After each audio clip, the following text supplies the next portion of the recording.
Hi, my name is Pascal. Today we are going to do a buy guide on the Rogue Mono stand.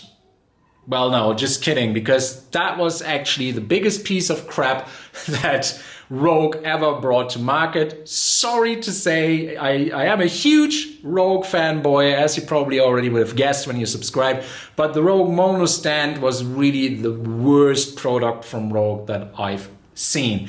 Now, I still have the review of it written, and I encourage you to follow the link in the description box below or check out my other videos where I'm being all fanboyish. But the Rogue Mono stand was really one of the worst products that Rogue brought to market, and I will go into a little bit more detail why. Now, with the Rogue Mono stand, the idea was good, because the engineering idea behind the Rogue Mono stand was to basically get a Monolift and make it cheap and accessible for a garage gym or a home gym. Because these Monolift stations, they are massive. You usually find them in powerlifting gyms. They're very expensive, and they're also really only single use only. So most people in the garage, they won't shell out 5,000, 6,000 euros or 4,000 euros on a Monolift station unless they're Juji Mufu or, Brian Shaw. But otherwise, you don't really get a Monolift station in the garage gym. So the engineers at Rogue said, hey, wouldn't it be great if we could design a Monolift that costs under $1,000 and then people for garage gyms can buy them? Good idea. However, the execution of that, well, I think the engineers didn't really ever train in a powerlifting gym, and I will get to that. There is one big thing that a Monolift assumes. A Monolift assumes that you have a team of people around you who help you squat. At least 2, probably even 4. You need one person who actually does the machinations of it, that the swing arms come in and come out, and then you need another 3 or 4 people who actually spot you. So it is designed for a powerlifting gym on a Sunday or a Saturday where they all meet and then they do their very, very heavy doubles or singles or triples where they move like 300-400 kg, and that is not really a garage gym scenario. So the Rogue Mono stand was doomed from the first day.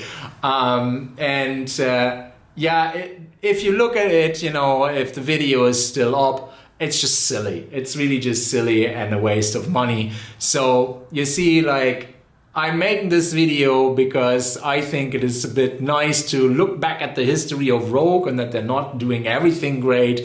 But the Rogue Mono stand really was a waste of money for what it was trying to do, bringing the kind of powerlifting gym into the garage for less money, and therefore you also don't find it anymore on their website. However, one good thing came from the Rogue Mono stand. The good thing that came from the Rogue Mono stand, which was, I think, a complete disaster, are actually the Rogue Monolift attachments for the Rogue racks, which basically do the same thing, but a lot smarter. So the first iterations of these Rogue Monolift arms were very hard to adjust. Then they combined it with the Jacob design to make it easier to adjust rather than always having to put a bolt in and out of the rack and screw it in. So that was the first generation, and then now you have the Rogue Monolift 2.0, which is a great design to have basically the same kind of effect as with a big 3,000, 4,000 euros dollars Monolift station, but for the home gym, which is that you don't need a lift out for your bench press or a walk out for your squat. Now, in all fairness, if you look at IPF standards, you have to walk it out anyway. So I don't know really if there's much use to that, at least for me personally. But the Rogue Monolift 2.0 is really the end of the evolution of that kind of idea. How can we bring a Monolift to the home gym / garage gym? And the product that they've designed is now an attachment to an existing rack that has all the bells and whistles, security features, and is also really seamless in its usage. Unfortunately, I don't have one, but what I've seen, it is really great. So that was the kind of rant about the Mono stand that you also can't find on the Rogue website anymore. But I thought I'd go a little bit down memory lane and tell you a little bit about Rogue history, and that not everything pans out and to be rosy in the garden for this excellent brand. Thanks for watching. Please like, subscribe, and tell your friends about my channel. And if you have any questions, pop them in the comment section below. Otherwise, I wish you a very nice day and I hope to see you soon.